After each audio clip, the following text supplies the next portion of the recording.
Vamos dar continuidade à nossa exposição bíblica na pessoa e obra de Jesus Cristo, no Evangelho de João. É uma proposta também teológica para trabalharmos juntos a pessoa de Cristo, a cristologia. Estamos no ano cristocêntrico e também numa proposta cristológica para a vida da igreja. Nada melhor do que o Evangelho de João para nos apresentar com bastante clareza a pessoa e obra de Jesus Cristo. Evangelho de João, capítulo 2, e encerramos na última oportunidade no verso 12. Então daremos continuidade no capítulo 2, do verso 13 até o 25.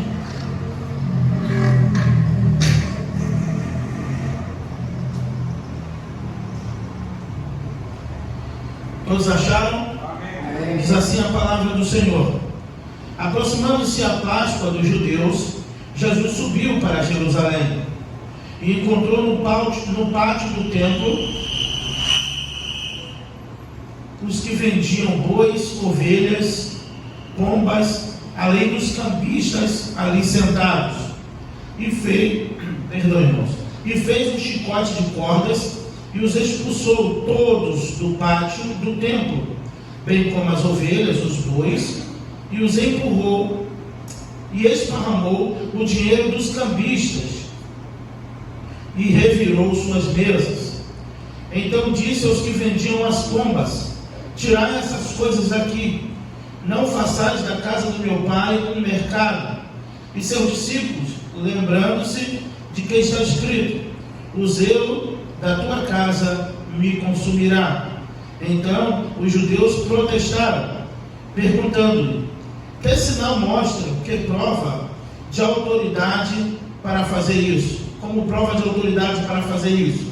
E Jesus lhe respondeu: destruí este santuário, e eu o levantarei em 3 dias. Os judeus prosseguiram: este santuário levou 46 anos para ser edificado, e tu o levantarás em 3 dias? Mas o santuário ao qual ele se referia era o seu corpo. Quando ressuscitou dentre os mortos, seus discípulos se lembraram disso, de que ele dissera, e creram na Escritura e na palavra que Jesus havia falado. 23. E encontrando-se em Jerusalém para a festa da Páscoa, muitos que viram os sinais que ele fazia creram no seu nome. Mas o próprio Jesus não se confiava a eles, porque conhecia a todos, e não precisava que ninguém lhe desse testemunho sobre o homem, pois ele bem sabia o que é o ser humano. Ó Deus, fala conosco, ó Pai, à luz da tua palavra, em nome de Jesus. Que eu diminua e tu cresça, ó Pai, que eu suma e tu apareça, que a tua palavra cada vez mais ganhe a primazia na tua igreja, no meio do teu povo. A cada oportunidade, ó Deus, que a tua palavra seja guardada em nossos corações, para não pecarmos contra ti. É o que eu te peço e já te agradeço, em nome do teu Filho amado Jesus Cristo. Amém. Esse texto é interessante, pois mostra um pouco da obra e da pessoa de Jesus Cristo, de forma bem objetiva. Podemos observar claramente Jesus, e eu daria, e na verdade eu intitulo essa mensagem com Jesus revirando as mesas. Jesus revirando as mesas. E Jesus vai fazer a visita ao templo, como nós podemos observar aqui, já no verso de número 13, aproximando-se da Páscoa dos judeus, ele subiu para Jerusalém, porque era a época exatamente onde os judeus já estavam peregrinando de todas as partes de Israel, subindo a Jerusalém para oferecer os sacrifícios. Nessa altura, o velho templo, que é o segundo templo, o que foi reconstruído, que levou 46 anos para ser edificado, eles estão ali já se preparando para as festividades da Páscoa, para o comércio, porque na época da Páscoa, anualmente o povo subia para oferecer sacrifício sacrifícios pelos seus pecados. E conhecemos a lei de Moisés, também Levíticos, que fala que tinha que ser um animal macho de 1 ano e sem defeito. E tinha que ser o melhor, as primícias do rebanho. E aqueles que não tivessem condições de ter e de tirar do seu próprio rebanho um animal, ele poderia dar um casal de pombos, ele poderia dar 2 rolinhas, 2 pombos. Então, agora no templo, os sumos sacerdotes, principalmente o grupo dos saduceus, e aqui falando dos judeus, essa cúpula em especial, os saduceus que cuidavam das finanças do templo, que cuidava de toda a questão financeira, eles estavam ali já com as mesas dos cambistas, já estavam ali para cobrar os impostos, eles já estavam prontos ali com os animais, porque as pessoas peregrinavam dias, até meses, para chegar em Jerusalém. Então o que eles faziam? E por que Jesus condena esta prática, se ela está descrita na lei de Moisés? Porque eles estavam fazendo da casa do Senhor um lugar de comércio. Eles estavam fazendo, e outro evangelista vai dizer: não façais da casa do meu pai covil de ladrões. Pois eles estavam ali fazendo e mercadejando as coisas do templo, não de forma lícita. As pessoas traziam sacrifícios, então traziam os animais depois de muitos dias de viagem, e os saduceus, os sacerdotes ali examinavam, segundo a lei de Moisés, eles mediam a cabeça do animal, eles mediam, faziam as medições dos animais, para saber se eles estavam dentro dos padrões bíblicos, mas na verdade eles bem sabiam qual era a proposta do coração deles, era de reprovar aquela oferta que aquele pobre homem, que aquela pobre família trouxe de longe, para fazer com que eles comprassem ali no templo, na mão deles, muito mais caro, pois eles não tinham outra alternativa. Então aqueles homens, e era a obrigação do pai de família oferecer o sacrifício anual pelo pecado, eles faziam isso. Eles ali estavam já com as ovelhas, os bois deles, para reprovar aqueles que as pessoas traziam de longe, dizendo: esse não se enquadra na lei de Moisés. A medição da cabeça desse boi não está dentro e nem atendendo os padrões de Moisés. E então reprovava. E aquele pobre homem, ou rico homem, tinha que comprar novamente. Na mão deles eles diziam: esse aqui vai ser aceito, esse aqui, as nossas ofertas, então os pecados de vocês serão perdoados. E isso de fato mexeu demais. Isso prova que Jesus foi de forma proposital no templo para ver o que ali estava acontecendo. Isso mostra as práticas do velho templo. Isso mostra uma prática existente por muito tempo, até Jesus chegar naquele lugar, até Jesus chegar no templo com essa nova perspectiva, com a perspectiva própria do reino de Deus. E nós, não é jargão nenhum dizer que quando Jesus chega no lugar, quando Jesus chega, e principalmente em uma vida, podemos usar aqui o tempo antigo, e também fazendo uma aplicação ou uma alusão à nossa velha vida e ao nosso velho modo de viver, significa que ele vem e vai ver, quando ele chega, ele precisa revirar as mesas. As coisas já não devem ficar mais como antigamente, porque se tem uma coisa que Jesus não tolera de forma alguma, é que as coisas fiquem do jeito que eram antes dele aparecer ou dele chegar em nossa vida. Isso é uma realidade bíblica em todas as partes do Novo Testamento. Uma vez chamaram Jesus e a cúpula religiosa, já tentaram algumas vezes as cúpulas religiosas do templo engoldar Jesus e convencê-los a fazer parte de suas facções. E a resposta de Jesus para eles foi que não se pode colocar vinho novo em odre velho, ele não suporta. O odre velho não aguenta o vinho novo, quando ele fermenta, ele não vai aguentar, ele estoura. Perde-se o odre e perde-se o vinho.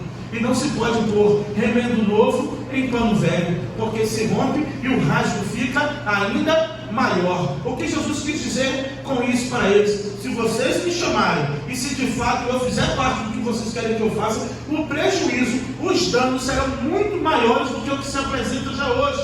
Então não adianta pegar o vinho novo, o odre novo, o vinho novo e colocar no odre velho. O vinho novo é no odre novo. Irmãos, nós podemos ver claramente, à luz desses versículos aqui, e acompanhe comigo a leitura, aproximando-se da Páscoa dos judeus, Jesus subiu para Jerusalém, encontrando no pátio do templo os que vendiam bois, ovelhas e pombas, além dos cambistas ali sentados. Fez então um chicote de cordas e os expulsou todos do pátio do templo, bem como as ovelhas, os bois, esparramou o dinheiro dos cambistas e revirou as mesas. Olha o senso de humor de Jesus. Nós podemos ver claramente à luz da Bíblia. Se vocês olharem em todos os momentos no Evangelho de Mateus, de Marcos, de Lucas e de João, que retratam muito bem as obras e pessoas de Jesus, e a pessoa de Jesus Cristo, vocês vão ver claramente que Jesus nunca foi e nunca amenizou nenhum tipo de pecado, nenhum tipo de imoralidade. Jesus nunca tratou com delicadeza o mal. Jesus nunca tratou com dedos o pecado. Jesus nunca tratou com milindre, nem com cuidado que muitas vezes nós, do velho tempo, na velha vida, chamamos de tratar com sabedoria, para não piorar, porque se você confrontar o mal, se você confrontar o pecado, você vai assustar e na verdade vai jogar para o mundo. Não, tem que tratar o mal e o pecado, isso a teologia nova. Tem que tratar de forma cuidadosa, para que de fato isso não, na verdade isso só mostra claramente aqui, e você vai fazer o cara crachar comigo, igual o Severino, o cara crachar na sua Bíblia, e você vai ver o que é que Jesus fez. Você vai ver quando Jesus está discutindo e como se refere a Herodes. Jesus, quando manda um recado para Herodes, Jesus o chama de quê? Avisa para aquela raposa velha. Você imagina Jesus chamando um homem de tanto poder, de raposa velha, com delicadeza? Avisa aquela raposa velha. Jesus, quando fala com os fariseus, chama eles de paredes branquiçadas ou paredes branqueadas, de sepulcros caiados. Jesus, quando se direciona a eles, chamam eles de raças de víboras. O próprio Nicodemos, que de toda boa intenção, com toda boa fé, um homem gente boa, iremos falar sobre ele semana que vem, se Deus nos permitir, quando vem ter com Jesus, descobre que na verdade ele sempre esteve morto, porque Jesus diz para aquele homem piedoso, aquele homem crente, mesmo sendo dos fariseus, que era necessário ele nascer de novo. Quando olhamos Jesus confrontando com esses homens e pedindo alguns sinais a ele, nós podemos observar claramente qual era a atitude de Jesus com essas pessoas. Jesus nunca tolerou o pecado. Jesus nunca tolerou pessoas que viviam no erro ali de forma proposital e leviana, para ele tratar com toda delicadeza. Então vamos ver a delicadeza de Jesus. O que é que ele faz? Isso não é uma parábola, isso não é uma metáfora, não foram só em palavras, como muitas vezes, mas Jesus faz um chicote, um rebengue, como diz na Bahia. Jesus pegou ali alguns pedaços de pano de couro, alguma coisa que provocasse a dor mesmo, e saiu chicoteando todo mundo. Como é que você imagina então o Jesus amoroso, aquele que morreu na cruz por nós, fazendo, vem comigo agora no campo das ideias, leva a sua mente, Jesus chegando no templo, no pátio, vendo os cambistas, vendo os homens vendendo bois, vendo homens tristes com suas ofertas sendo reprovadas, vendo tudo aquilo acontecendo, e Jesus pega então, sozinho, tá, irmãos? Não tinha discípulo na parada com ele não, sozinho, pegou um chicote, provavelmente ele deu aquela testada que minha mãe dava, meu pai dava antes de bater, né? Que às vezes quando a surra era merecida, ainda testava antes, assim, na própria perna dela, aí ela batia, via que doía, ela vai doer nele também. Testava assim o cinto, se você pegar o cinto e juntar e puxa ele, bate, ele faz um estalo assim no meio, tá! E Jesus saiu batendo em todo mundo, chicoteando todo mundo, expulsando ovelhas, expulsando bois, chega na mesa dos cambistas, revira as mesas, moedas para tudo que é lado. Imagina, você também pode imaginar as moedas caindo. O que é que os cambistas faziam quando as moedas caíam? Isso não precisa nem conjectura, com certeza eles saíam catando as moedas e tomando chicotada nas costas de Jesus. Um momento de ira, dizendo: o zelo da sua casa me consumirá. Uma profecia do Antigo Testamento. Os discípulos observaram Jesus batendo nos cambistas, revirando as mesas, porque é assim que Jesus faz. Ele não trata a imoralidade, a indecência, o pecado com delicadeza. Ele não trata. Nós que tratamos o pecado com delicadeza, e muitas vezes como um animal até de estimação que ninguém pode tocar. Mas Jesus não. Ele trata o pecado com hostilidade, porque o pecado ofende a santidade de Deus. E Ele não pode permitir isso na sua casa, no seu templo. Então Jesus chega e você olha para a Bíblia comigo para ver se eu estou exagerando. Olha a Bíblia comigo. Jesus fez então um chicote de cordas, expulsou todos do pátio do templo.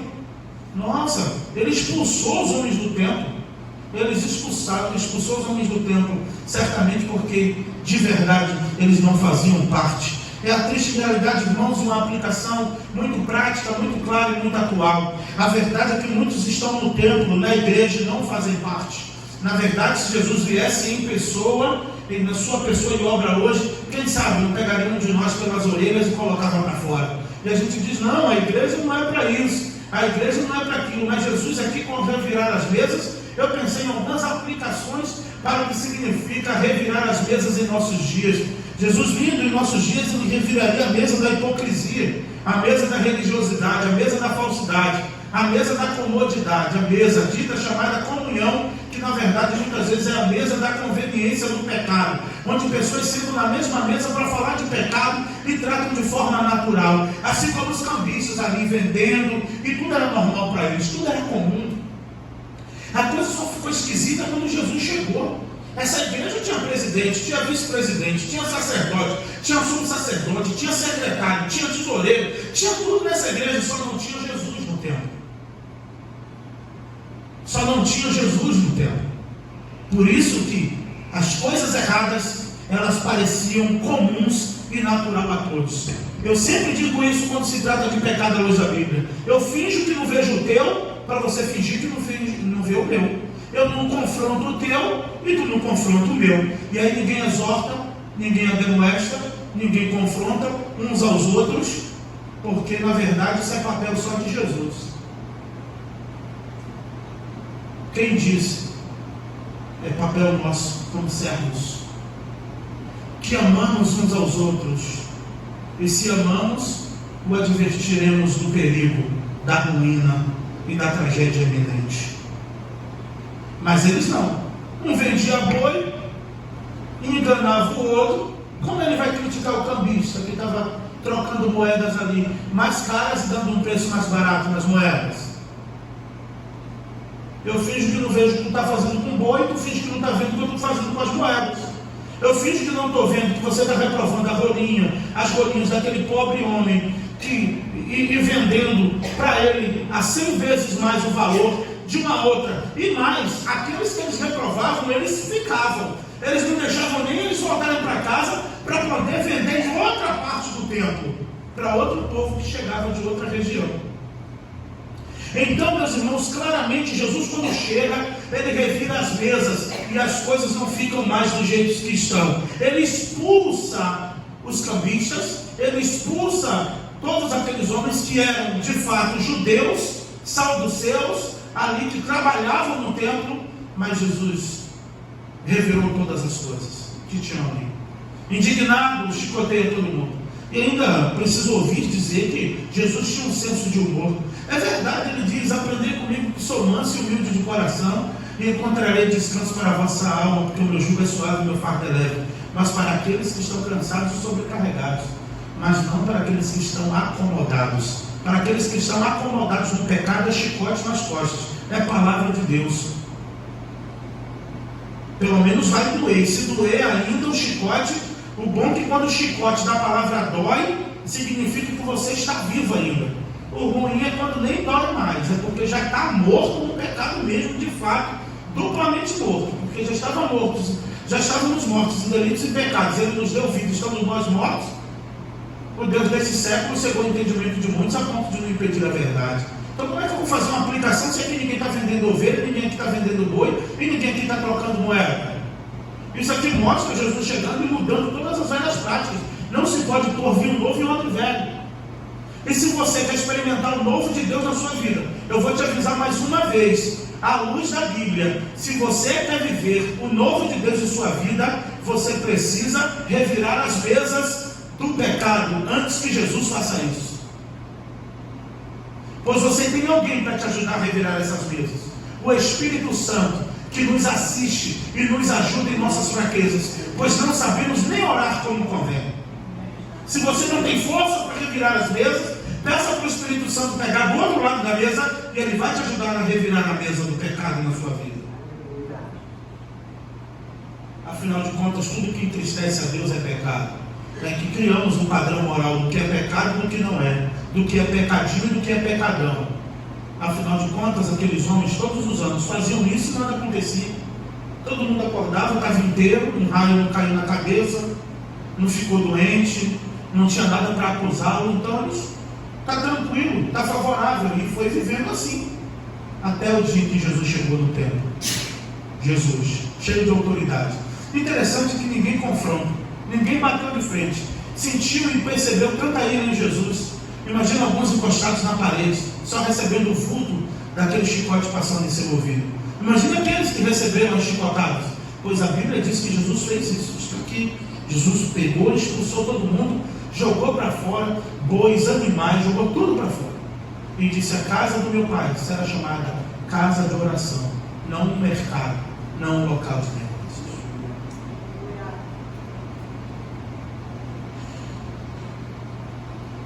Aqui, meus irmãos, não é outro lugar senão a casa de Deus. Aqui também é templo do Senhor. Alguns chamam de prédio, podem chamar do que for, não deixa de ser. Mas quando estamos reunidos aqui, é a casa do Senhor, é templo do Senhor, onde nós nos reunimos juntos. Nós somos membros do corpo de Cristo, formamos o templo juntos. Ninguém sozinho é templo, formamos, mas somos morada de Deus vivo. Precisamos ter isso claramente em nossa mente, para que não sejamos enganados por tantos anos de religiosidade. E tem muitas pessoas que vivem assim, enganados em muitos anos de práticas de religiosidade, muitos anos enganados em práticas de pecado, porque na verdade as suas mesas nunca foram reviradas e nunca darão uma chicotada nas costas. Mas Jesus de fato fez isso com aqueles homens. E digo e repito, só Ele tem poder de fazer isso em sua vida, mas através da sua palavra. O pastor Edward, pregando aqui no domingo à noite, falou algo que eu concordo, além de tudo que foi pregado. De fato, nós devemos sim condenar aquilo que a Bíblia condena, porque não somos nós que estamos condenando, é a palavra de Deus.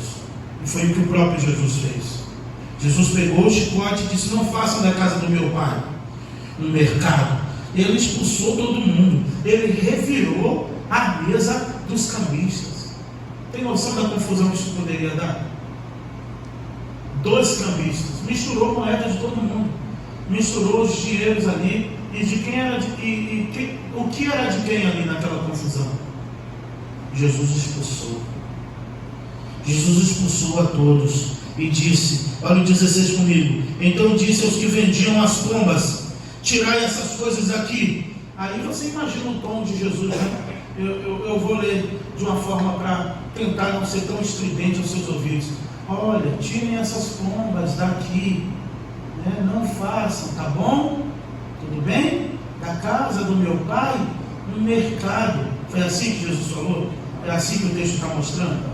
Claramente você observa, Jesus com certeza estava falando em alto e bom som, e de forma realmente com autoridade. Então disse aos que vendiam as pombas: tirai essas coisas daqui, não façais da casa do meu pai um mercado. E seus discípulos se lembraram do que está escrito: o zelo da tua casa me consumirá. O zelo pela casa de Deus, o zelo pela obra de Deus deve nos causar indignação pelo pecado, deve causar em nós indignação pelas coisas erradas.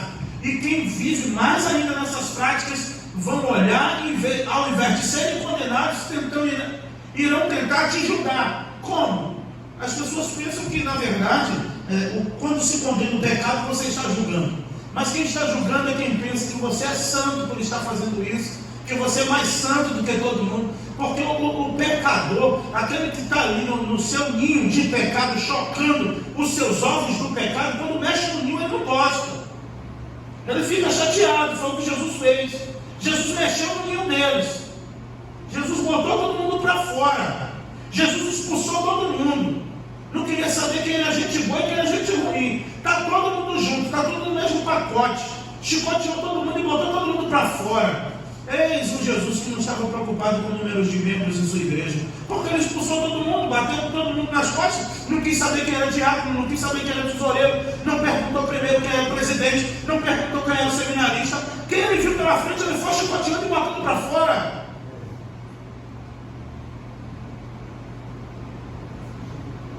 Ele não estava preocupado com isso. E se por acaso você tem alguma dúvida disso, você pode olhar na sua Bíblia e ver se não foi isso que Jesus fez. Ao expulsar a todos, de fato, Jesus, o zelo da casa que consome e lhe consumirá, o que falta na verdade em nós, para que tenhamos esse zelo, é outra coisa de Deus: temor. Quem não tem temor de Deus não vai ter zelo pelas coisas de Deus. Quem tem temor de Deus, irmãos, ele tem medo de Deus. Sabe o que é medo? É porque ensinaram que você não deve ter medo de Deus. Devemos. Horrível coisa é cair na mão do Deus vivo. A Bíblia diz isso. Ele é terrível, irmãos. Ele é santo. Ele é um Deus que está indignado todos os dias por causa dos filhos da desobediência. E aí vem a teologia nova. Deus ama, odeia o pecado, mas ama o pecador. Ele odeia o pecado e odeia, aborrece o pecador também. Mas Deus não amou o mundo de tal maneira para que todo aquele que nele crê, quem nele crê pode até pecar, mas não vive no pecado. Porque se vive no pecado é uma prova de que ele nunca nasceu de novo, não crê nele. Mas aquele que diz que não tem pecado já cometeu o pecado. Mas aquele que vive pecando não é de Deus. O próprio João, na mesma carta, na mesma emissão, que ele fala sobre isso, sobre aquele que diz que não tem pecado já cometeu o pecado, e quem vive pecando não é de Deus.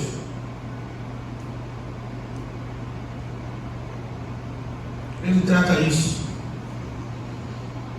Então, o zelo é que falta. E eu ouso dizer, goste de mim ou não, falta no meu e no seu coração. Quanto mais zelo pelas coisas de Deus, mais temor. Quanto mais temor, menos pecado. Quanto mais temor, menos pecado.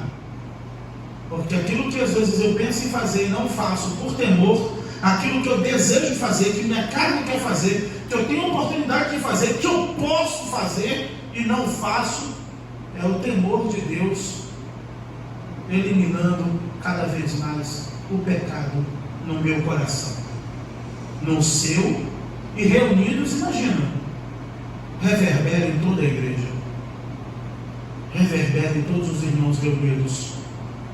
Quando diz lá em Atos dos Apóstolos, em cada alma havia temor. Mas as pessoas falam tanto do amor, que falta amor, que precisa amor, que esquece do temor. Porque o temor a Deus é o princípio da sabedoria. Então, em nome do amor, esqueceram-se do temor. Afinal de contas, eu posso fazer o que for, porque no final, Deus me ama.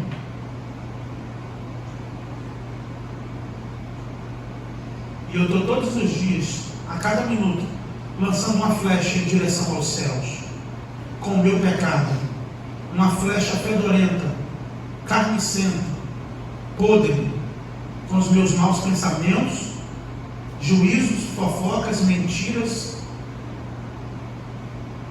adultérios, fornicações e toda sorte de pecado. Todos os dias. Cada pecado meu é uma seta em direção ao coração de Deus. É por isso que a doutrina do pecado se chama martiologia, que é errar o alvo.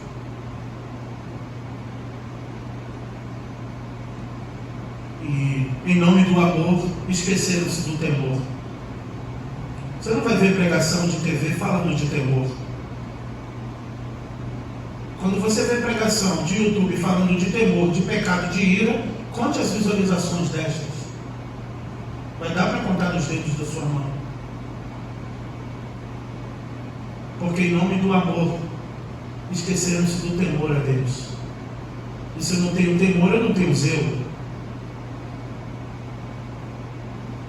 E em nome do que não tem pecado, atira a primeira pedra, confundiram com o adágio popular. Quem não tem teto de vidro, quem tem teto de vidro não joga no do outro. Confundiram. Quem não tem pecado, que atira a primeira pedra. E cada pessoa que Jesus se encontrou, veio sim adúltera, veio prostituta, veio e vieram muitos outros, mas até um endemoniado gadareno que se alimentava de restos mortais de um cemitério, que cordas, correntes, cadeias, delegado nenhum conseguia prender. Mas quando se encontrou com Jesus, aquele homem ficou em perfeito estado. Quando se encontrou com Jesus, que a multidão veio ver quem era, já não reconheceram mais. Quando aquela mulher que pegaram pedras para jogar nela, chegaram até Jesus, ele disse para ela: vai, não peques mais, para que não te aconteça coisa pior. E sim, conviveram com Jesus, mas não mais como prostitutas, adúlteras, assassinos ou qualquer outro tipo de pecado. O zelo da casa do Senhor, o temor do Senhor, deve estar na primeira página do nosso coração. Porque eu não consigo entender o amor de Deus sem o temor do Senhor. E o que falta no ser humano? Vamos avançar. Lógico, sempre tem aqueles que vão questionar a ação. Como eu disse, Jesus mexeu com a estrutura. Jesus mexeu no que estava quieto. Porque muitas igrejas ditas evangélicas querem Jesus, mas querem que Jesus deixe as mesas onde estão e as coisas como estão. Como que você vai experimentar o novo de Deus na velha vida? Como que o novo de Deus vai chegar na sua vida nas velhas práticas? É preciso revirar as mesas. Quando não revirá-las, abandoná-las, como fez Levi. Jesus passa por Levi, sentado na mesa, cobrando impostos, e disse: segue-me. E na mesma hora ele deixa a mesa e segue Jesus. Se tornou evangelista Mateus.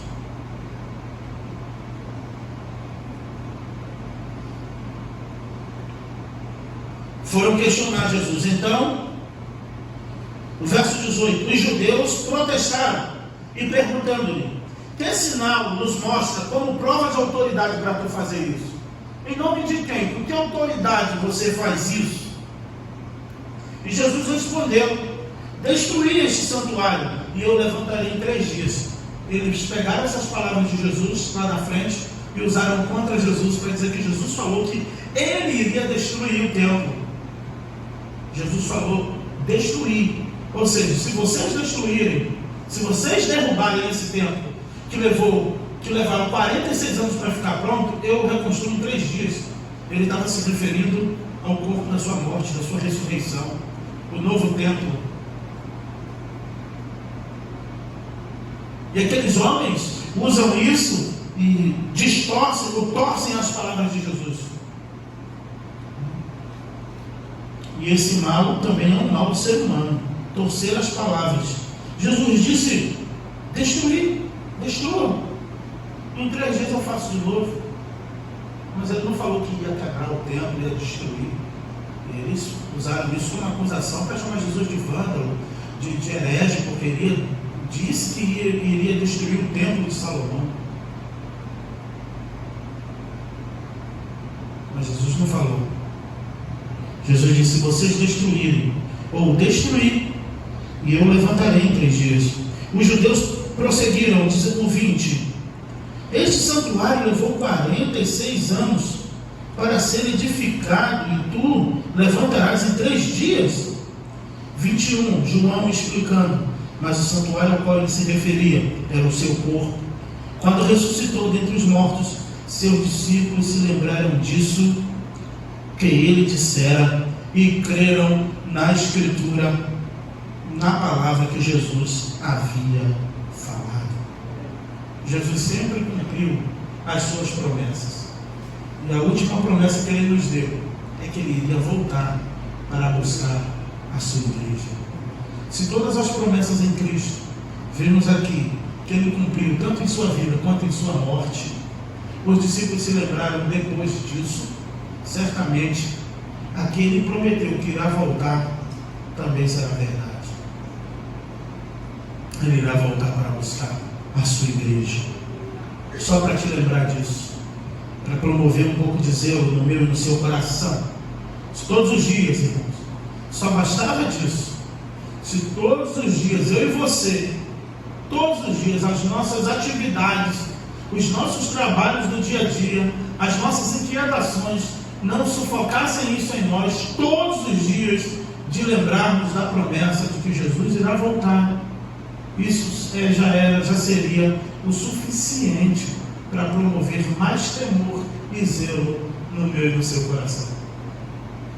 Porque se uma pessoa, um ente querido distante, te diz que irá, que vem te visitar, que vem à sua casa, o que é que você faz? Quanto tempo você calcula, quantos dias, se a pessoa está a caminho ou não, e o que é que você faz? Até psicologicamente, começa os preparativos, começa a se preparar. Olha, fulano vem, às vezes é daqui a 3, 4 meses, mas você já começa a pensar que pode começar a preparar até aquela pessoa chegar. Se tiver mais perto ainda, você já agiliza ainda mais. E no dia então, aí você corre, já prepara o melhor para aquele parente, para aquele amigo, aquela pessoa que vem para a sua casa. E Jesus, irmãos, disse que vai voltar. E aí, como é que fica a nossa vida? Não arruma a casa, não vira as mesas, não muda as coisas do lugar. Jesus vai voltar. Ele prometeu que irá voltar. Então, se todos os dias nós lembrássemos que Jesus virá, e olha, cá para nós, irmãos, pelo menos um parente ainda avisa. Quando não avisa, a gente vê o transtorno que é. Quando recebe um parente que não avisou, mesmo querendo fazer o melhor, gera um trabalho a mais, porque foi um imprevisto. O dia do Senhor será como um dia de ladrão, ele não vai avisar. Então aí que realmente devemos estar sempre com o nosso coração exercitado no temor de Deus, na expectativa da vinda, do regresso do nosso Salvador. Pois os seus discípulos lembraram das suas palavras quando ele falou sobre o templo, sobre o santuário. Agora vamos do verso 23 ao 25. Encontrando-se em Jerusalém para a festa da Páscoa, muitos que viram os sinais que ele fazia, creram no seu nome. Ali foram alguns dias antes da Páscoa. No dia da Páscoa, nos dias, Jesus vai a Jerusalém novamente. E muitos ali creram, lembrando do episódio, lembrando dos sinais que ele fez, crendo na profecia. Então, muitos creram no seu nome. Que lindo, né? Isso, de fato, promoveu grandes bajulações quando Jesus chegou a Jerusalém no dia da festa. Só que Jesus quando ele disse, está aqui quem é maior do que Salomão, que Salomão foi o homem mais sábio do mundo. E Jesus disse, está aqui quem é maior do que Salomão. Ele não é como eu e você, que com qualquer bajulação, qualquer elogio positivo se deixa convencer. Ele conhece bem o ser humano. Ele conhece bem o que está no coração. Deus já falava isso lá em Isaías. O boi conhece o seu possuidor. A jumenta conhece o coxo que é colocado pelo seu dono. O coxo é o lugar de botar o alimento. E a jumenta conhece o coxo que come. Mas Israel não me conhece. Outro momento aí de Isaías ele vai dizer, esse povo me honra com os lábios, mas o seu coração está longe de mim. Com Deus, com Jesus, não cola palavras doces de um coração mentiroso. nem sempre palavras doces são verdadeiras. Às vezes palavras doces fluem de um coração mentiroso, porque o ser humano é um homem. É só por isso. Então não se ofenda, porque aqui não tem um ser humano que seja mais melhorado do que o outro. Aqui não tem um ser humano que está em um nível melhor de aperfeiçoamento do que o outro. Só em Cristo atingiremos a estatura de varão perfeito. Todos nós temos a mesma natureza humana, pecaminosa, decaída, falida.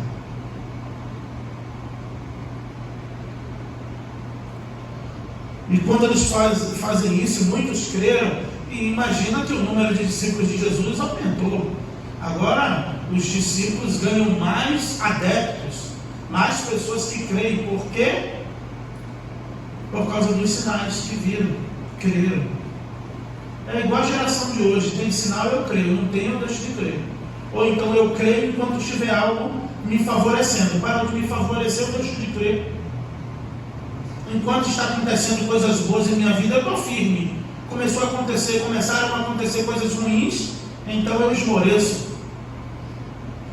Porque a nossa natureza do ser humano, e eu ouso dizer, miserável, depravada, tem gente que se sente ofendido quando fala isso. Só quer o que pode lhe satisfazer e lhe trazer benefício próprio. Esses homens, então, quando cercam Jesus, e muitos que viram os sinais que ele fazia, creram em seu nome. Olha o 24. Mas o próprio Jesus não se confiava a eles, porque conhecia bem a todos.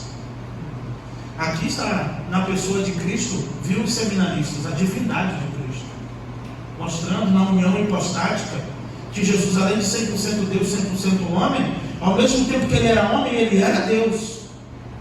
Não tinha um momento, ele apresentava divindades e humanidades na mesma pessoa. Mas fica claro aqui o ponto da divindade de Cristo. Não se convencia com nada que ninguém falava, pois ele conhecia bem a todos. Lembra na mesa? Está todo mundo comendo na mesa, e ninguém falou nada, ninguém perguntou nada, mas Jesus olha para os anciões e fala assim: o que vocês estão arrazoando aí em vossos corações? O que vocês estão resmungando aí dentro do coração? Porque o ser humano é assim, quando ele não está reclamando com a boca, ele está resmungando com o coração. Ele está resmungando por dentro. Por isso que Deus fulminou um monte no deserto. E quando eu digo ser humano, não estou dizendo que eu não sou de outro planeta, eu sou ser humano também. Mas se o Senhor me mandou pregar e me colocou aqui para pregar, vamos pregar a palavra. Não é? Não é 3 tijolos mais altos que vai me fazer mais santo do que você. Mas eu estou falando sobre um Deus que é santo, sobre uma palavra que é santa. Resmungões. Jesus sabia o que estava no coração deles. Que teus discípulos comem sem lavar as mãos. Ele diz: mas o que contamina não é o que entra, é o que sai, pois procede do coração. Pois do coração que se procede assassinatos, adultérios e tantas outras coisas.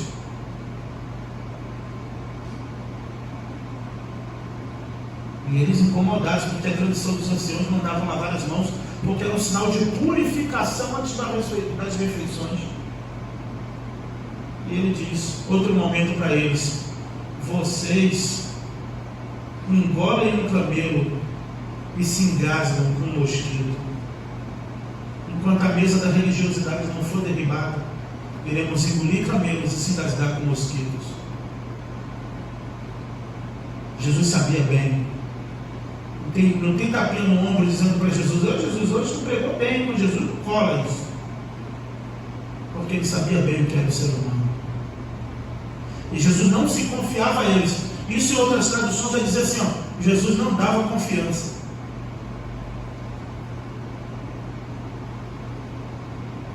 Jesus não dava confiança. E aqui o 25 encerra melhor ainda. E João amarra melhor a questão da própria divindade de Jesus ao olhar o homem. E não precisava que ninguém lhe desse testemunho sobre o homem, pois ele sabia bem o que é o ser humano, não é o que era.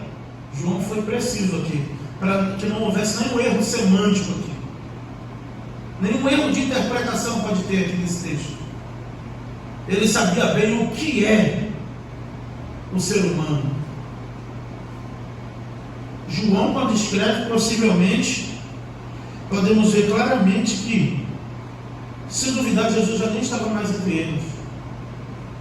E ele poderia escrever. Jesus sabia o que era o ser humano, porque esse episódio aconteceu no passado. Mesmo João escrevendo, foi depois que Jesus foi assunto aos céus. Então, era para ele dizer: Jesus não se confiava a eles, pois sabia bem o que era. João fez questão de deixar aqui um provando realmente uma permanência do pensamento de Jesus. Sabia bem o que é o ser humano, então não precisava ninguém falar de ninguém para Jesus. Ele não precisava perguntar a ninguém sobre ninguém, porque ele sabe muito bem o que é o ser humano. E se é ser humano, tem a natureza caída, falida, e só a palavra de Deus pode nos manter de pé. Só Jesus. E é isso, meus irmãos. Vamos entrar aqui no capítulo 3, próxima semana, o que aconteceu de fato com esse homem, Nicodemos, que com toda a sua piedade, todo o seu interesse de saber quem era Deus, recebeu aquelas palavras que o cristão de hoje se ofende. Fala para o irmão: tu tem que nascer de novo para tu ver a briga de facão que você arranja. Chega para o irmão assim no cafezinho no corredor, não diz que foi eu que mandei não, tá? Pega na mão do irmão assim, ó, e fala assim, ó: tu precisa nascer de novo. Cuidado para não jogar um copo de café em tu. E Jesus diz: Nicodemos, tudo isso só precisa de uma coisa: nascer de novo. E eu preciso fazer esse link desse primeiro versículo para encerrar aqui. Só deixaremos de ser, ou só de fato experimentaremos o novo de Deus em nossa vida, se nascermos de novo em Jesus Cristo. Um novo coração. E eu convido você comigo nessa noite a se colocar de pé. Eu vou convidar o Ministério do Louvor, e nós vamos cantar essa canção. Mas de verdade, se você não precisar de um coração igual ao de Jesus, você não precisa cantar, senão você vai ser hipócrita. Mas se você precisa, faça essa oração para Deus. Senhor, revira as mesas do meu coração. Revira a mesa da hipocrisia, do pecado, da religiosidade. Peça para Jesus entrar no teu coração, no templo. E diz: Senhor, revira as mesas. E o que estiver fora do lugar, revira, Senhor. Coloca as coisas em ordem em meu coração, na minha mente, na minha família, na minha casa, nas minhas finanças, na minha família, nos meus filhos. Peça para Ele: revira as mesas, Senhor, da minha casa. Tem coragem? Senhor, chega na minha casa e revira as mesas. Senhor, revira as mesas agora do meu coração, do meu pensamento, pois eu quero viver o novo do Senhor em minha vida. Eu quero que o Senhor sempre venha na minha casa. Eu quero que o Senhor esteja sempre no meu coração. Mas para isso, algumas mesas precisarão ser reviradas. E eu nem sei as quais, mas joga para o alto, Senhor. Expulsa tudo que não provém de Ti no meu coração. Vá fazendo sua oração com Deus. Expulsa, Senhor. Joga para fora, se possível, bate com um chicote, mas expulsa tudo que entristece o Teu Espírito Santo da minha vida. E vamos adorar o Senhor.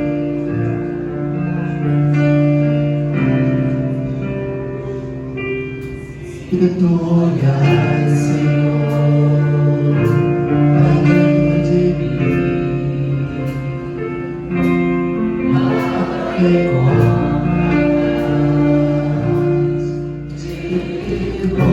Mas você tem esse desejo? Mas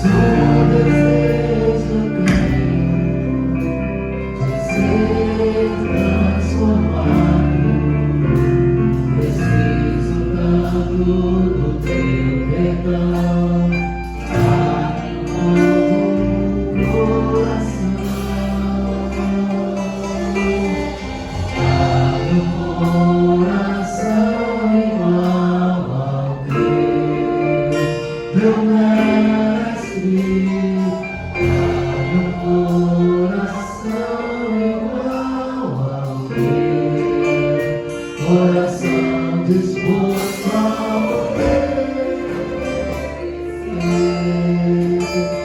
comigo no teu querer, dá-me um coração igual ao teu.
Obrigado, Senhor, pela Tua palavra.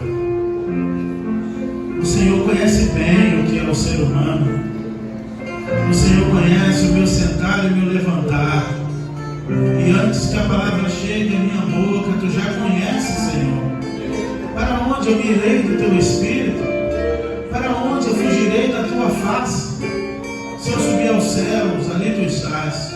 Se eu fizer minha cama nas profundezas do mar, até ali Tu me guiarás e Tua mão me sustentarás. Ó Deus, perdoa os nossos pecados, ó Pai. Perdoa, ó Pai, as vezes que entristecemos o Teu Espírito Santo. E só com um coração igual ao Teu, ó Pai, iremos Te agradar. Só com um coração igual ao de Jesus. Que o coração de Jesus se preocupou em fazer a Tua vontade, ó Pai. Ele disse: o que me importa é fazer a vontade do meu Pai enquanto é dia, porque a noite vem quando não se pode trabalhar. Nos ensina, ó Pai, até temor do Senhor, e assim o nosso zelo e o nosso amor serão aperfeiçoados na Tua igreja, ó Pai. Que o amor de Deus, nosso Pai, a graça do Senhor Jesus Cristo, Filho, o poder e as doces eternas consolações do Espírito Santo esteja sobre esta igreja, sobre todo o povo de Deus espalhado pela face da terra. Todo o povo de Deus diz: Amém. Amém.